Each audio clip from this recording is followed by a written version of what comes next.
नमस्कार, मैं एकता आपका स्वागत करती हूँ एचटी न्यूज में। आज हम आपके लिए लाए हैं इको गार्डन धरना स्थल की एक विशेष रिपोर्ट, जहां पर कई संगठनों ने मिलकर किया धरना प्रदर्शन और अपनी मांगों को लाए हैं सरकार के सामने। इस पे एक विशेष रिपोर्ट हमारे संवाददाता की। All India community health worker association का यहाँ जो हुजूम आप देख रहे हैं, हजारों की संख्या में लोग धरने पे बैठे हुए हैं अपनी मांगों को लेकर के। नमस्कार, मैं अमित आपका स्वागत करता हूँ htnews.co.in में। यहाँ पे इनके पदाधिकारियों से पूछते हैं किन मांगों को लेकर के यहाँ पे धरने पे बैठे हुए हैं। बताइए अपने परिचय के साथ में, क्या समस्या के साथ में यहाँ पे बैठे हैं? मैं मनोज कुमार, राष्ट्रीय महासचिव और उत्तर प्रदेश प्रभारी all India community health worker association. Uttar Pradesh के 87,500 पूर्ववर्ती जनस्वास्थ्य रक्षकों और स्वैच्छिक स्वास्थ्य कार्यकर्ताओं की मौजूदा स्वास्थ्य योजनाओं के संबंधित स्वास्थ्य कार्यक्रमों में बहाली की मांग को लेकर हम वर्षों से संघर्ष करते रहे हैं। हमारे ये जनस्वास्थ्य रक्षक पहले केंद्र की विलेज हेल्थ गाइड स्कीम, जो जनस्वास्थ्य रक्षक योजना के नाम से जानी जाती है, उसके अंतर्गत गांव की 1000 की आबादी पर एक के हिसाब से नियुक्त किए गए थे मानदेय कर्मी के रूप में। 25 सालों तक हमारे जनस्वास्थ्य रक्षकों ने हमने विभाग की सेवा की, ग्रामीण जनता की सेवा की, चेचक जैसी महामारी को मिटाने का काम अपनी स्वास्थ्य परिचर्याओं से किया। बाद में 1995 से लेकर आज तक जो पोलियो का कार्यक्रम विश्व स्वास्थ्य संगठन के सहयोग से इस देश में आया, बराबर सेवाएं हमने पोलियो में दी। पोलियो से भी इस देश को मुक्ति मिली। और दूसरी कुष्ठ जैसे मामले को, उसमें उन्मूलन अभियान को, और उसमें टीबी कंट्रोल के उन्मूलन अभियान को भी आगे बढ़ाने में महत्वपूर्ण भूमिका अदा की। स्वास्थ्य जागरूकता, स्वच्छता जागरूकता के कार्यक्रम को आगे बढ़ाया। अप्रैल 2002 से ये योजना केंद्र ने राज्यों को सौंप दी थी। बाद में राज्यों ने इसे एक एक करके वित्तीय अभाव दिखा के बंद कर दिया। सूत्री मांगों को लेकर धरने पे बैठे। हमारी मांग तो एक ही सूत्रीय है कि सरकार हमारे जनस्वास्थ्य रक्षकों को मौजूदा स्वास्थ्य योजनाओं के संबंधित स्वास्थ्य कार्यक्रमों में समायोजित करके कार्य बहाल करे।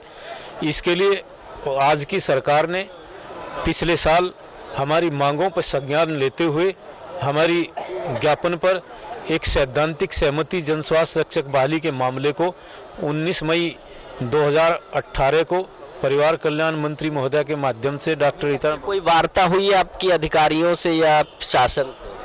हमारी बातचीत हुई।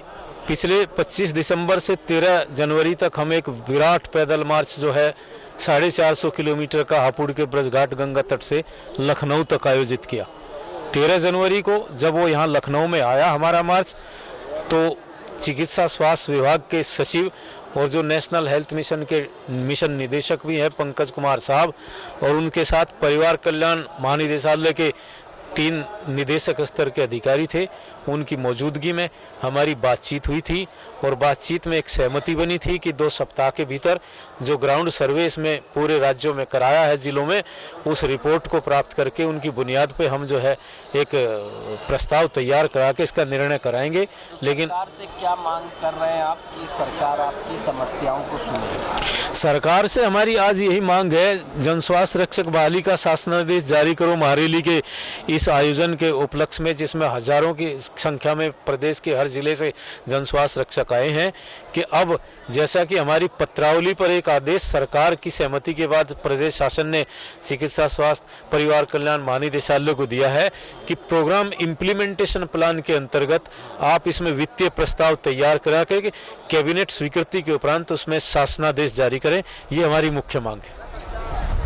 तो जन स्वास्थ्य रक्षक जो है अपनी बहाली के लिए यहाँ हजारों की तादाद में धरने पे बैठे हुए हैं। आइए पूछते हैं कहाँ से लोग आए। कहाँ से आए आप?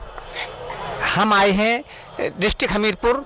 हमारा ब्लॉक है सरीला, पीएससी हमारी धगवा है। तो क्या समस्याएं आ रही हैं आप लोगों को अपने जिले में? सर जी, समस्या ऐसी आ रही हैं कि ये 1977 में श्री राजनारायण स्वास्थ्य मंत्री थे, उन्होंने इस योजना को चलाया था। हम लोगों को किन्हीं हमारे ज़िले में 1982 में ट्रेनिंग दी गई थी। हमने पीएससी स्तर पर ट्रेनिंग ली थी धगवा में, और हमारे ब्लॉक का नाम सरेला है। पीएससी किस प्रकार का इलाज करते हैं हम लोग? सर जी, हमें बहुत अच्छी दवाइयाँ मिला करती थी, आयुर्वेदिक, एलोपैथिक, और उस समय पर हमारे साथी बहुत अच्छा कार्य करते थे। हमारे साथी जो जैसे मलेरिया है और मलेरिया की बढ़िया दवाई मारते थे, लेकिन अब नहीं मिल रही है आप लोगों को। जी सर, अब नहीं मिल रही है। पहले हमारे बहाली के लिए यहाँ पे अपने लोग आप धरना प्रदर्शन। हाँ जी, हम धरना प्रदर्शन कर रहे हैं कि सरकार ने जो हमें काम सौंपा था, हम उस कार्य को फिर करना चाहते हैं।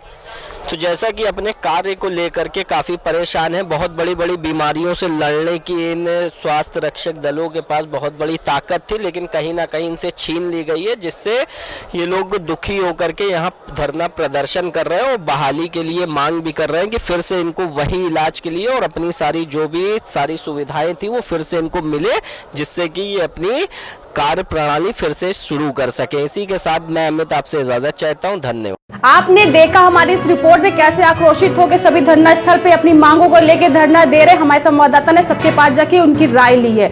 सरकार इसका क्या फैसला लेती, कैसे क्या कर रही है, हम अपनी अगली रिपोर्ट में बताते रहेंगे। आपको पता है ना, आपको ये रिपोर्ट कैसी लगी बताना है। नहीं सब्सक्राइब किया अभी तक आपने हमारा चैनल तो सब्सक्राइब करना ना भूलें। FB पे देख रहे हैं तो शेयर और लाइक करना ना भूलें और सबसे पहले हमारे चैनल को सब्सक्राइब करें। नमस्कार, जय।